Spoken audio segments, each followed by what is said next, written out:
Hello friends, मेरे YouTube channel में आप सभी का स्वागत है।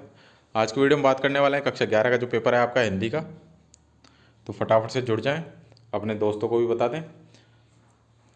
बिना देरी के, बिना कोई समय बर्बाद करते हुए डायरेक्ट क्वेश्चनों की ओर चलते हैं। पहला क्वेश्चन है आपका, चिराग मयस्सर नहीं है। दूसरा है, करत करत अभ्यास ते जड़मति होत सुजान, रसरी आवत जात ते सिल पर परत निशान। पंक्ति में कौन सा अलंकार है, ये आपको बताना है। तीसरा है, गलता लोहा कहानी में गोपाल सिंह है। तो आपको एक साथ सारे क्वेश्चन बताने वाले हैं हम, इनके आंसर आपको बाद में बताएंगे। नेक्स्ट क्वेश्चन है, क्षेत्र का तद्भव है। नेक्स्ट है, मधुबनी चित्रकला किस प्रांत की है। 6 नंबर है, बायोडाटा की भाषा कौन सी होनी चाहिए। आपको बताना है, अलंकारिक होनी चाहिए, सरल एवं सीधी होनी चाहिए, घुमावदार होनी चाहिए या चौंकाने वाली होनी चाहिए। क्वेश्चन नंबर सेकंड है, जिसमें आपको रिक्त स्थानों की पूर्ति करनी है। पहला है, मीराबाई के साहित्य की भाषा कौन सी है।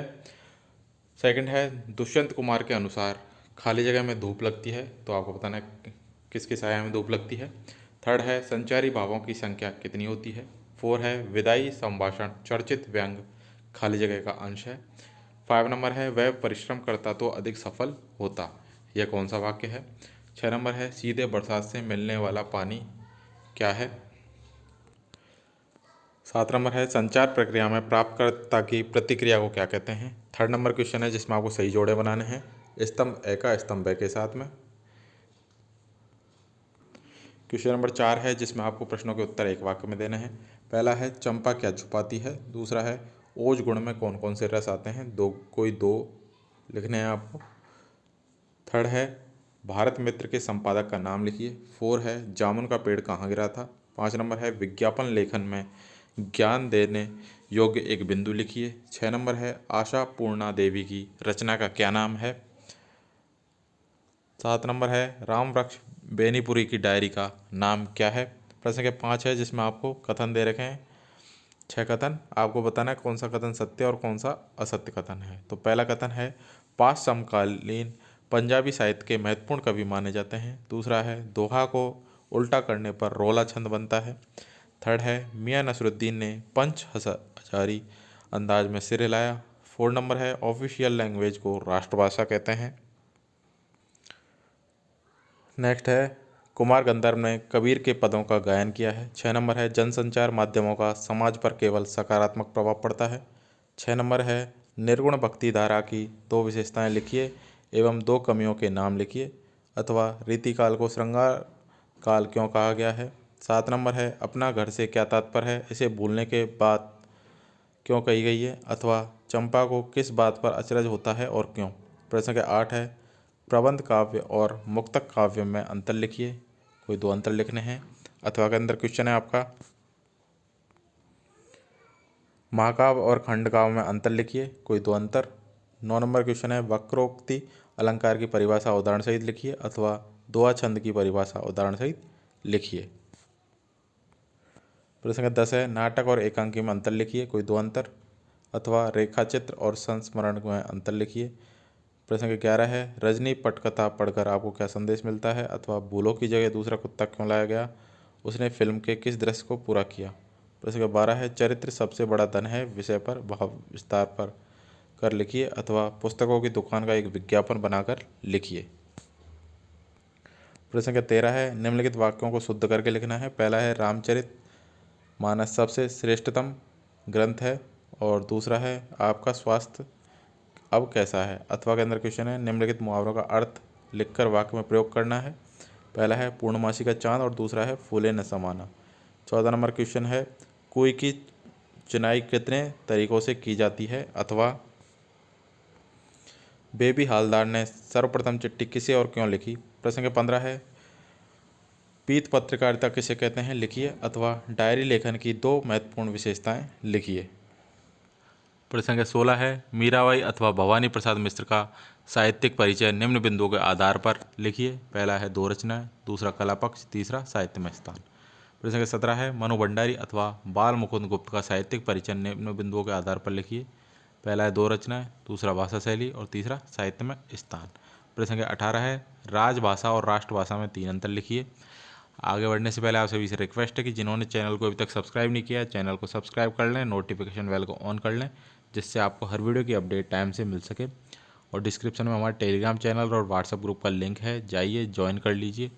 और हमारा व्हाट्सएप नंबर है 7877896648। कोई भी डाउट हो तो आप मैसेज कर दीजिएगा। कॉल अलाउ नहीं है, कॉल नहीं करना है आपको, और कोई भी फालतू का मैसेज नहीं करेगा। तो देखते हैं आगे का क्वेश्चन। अथवा के अंदर आपको क्वेश्चन दे रखा है, निर्देशानुसार वाक्य परिवर्तित करके लिखिए। पहला है, गणित का प्रश्न पत्र बहुत कठिन है। दूसरा है, ढोलक की आवाज़ उसे उत्साहित करती है। और तीसरा है, गोपाल आज इंदौर गया। प्रश्न संख्या 19 है, जिसमें आपको अपठित गद्यांश दे रखा है और काव्यांश दे रखा है। दोनों में से कोई एक करना है आपको, जिसके प्रश्नों के उत्तर देना है। प्रश्नों के उत्तर आपको इन्हीं के अंदर मिल जाएंगे।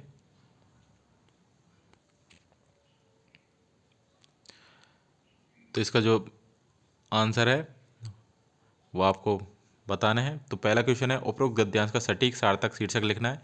तो सब स्टूडेंट्सों के अलग अलग शीर्षक हो सकते हैं, उसमें कोई वो नहीं है दौरा है, लेकिन आपका जो गद्यांश दे रखा है उससे मिलता जुलता आंसर आपको देने हैं।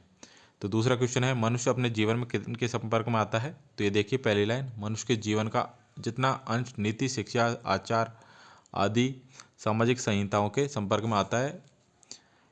तो आपका उत्तर क्या रहेगा, सामाजिक संहिताओं को आपको यहाँ से लेकर यहाँ तक लिखना है। नेक्स्ट है थर्ड नंबर, जीवन का लक्ष्य क्या है। लास्ट की लाइन देखिए, जीवन का लक्ष्य।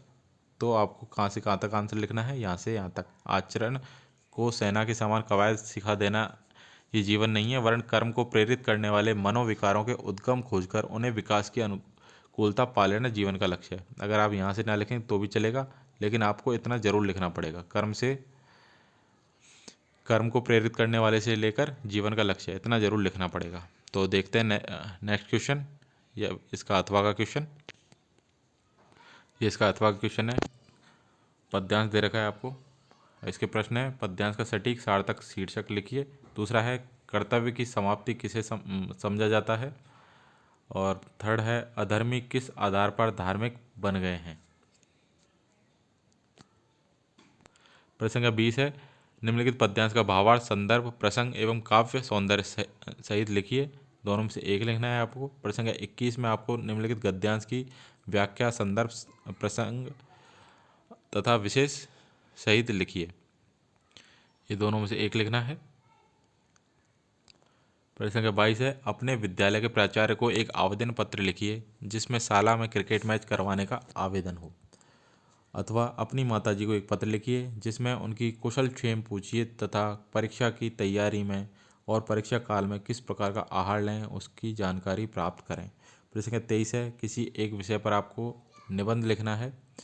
पहला है श्रम का महत्व, दूसरा कंप्यूटर की उपयोगिता, तीसरा मेरे सपनों का भारत, और चौथा बुजुर्गों की देखभाल, और पांचवा जीवन में अनुशासन। तो ये थे सारे इंपॉर्टेंट क्वेश्चन जो आपके एग्जाम में आ सकते हैं। तो सभी क्वेश्चनों को देख लें, याद कर लें, रट लें। एक भी प्रश्न को मिस नहीं करना है, सभी प्रश्नों को याद रखना है और अपने दोस्तों में शेयर करना है। व्हाट्सअप नंबर आपको शेयर कर रखा है और डिस्क्रिप्शन में लिंक दे रखा है, आपको वो ज्वाइन कर लेना आप व्हाट्सअप ग्रुप को। मिलते हैं नेक्स्ट वीडियो में। सभी को एग्जाम के लिए best of luck. Thank you.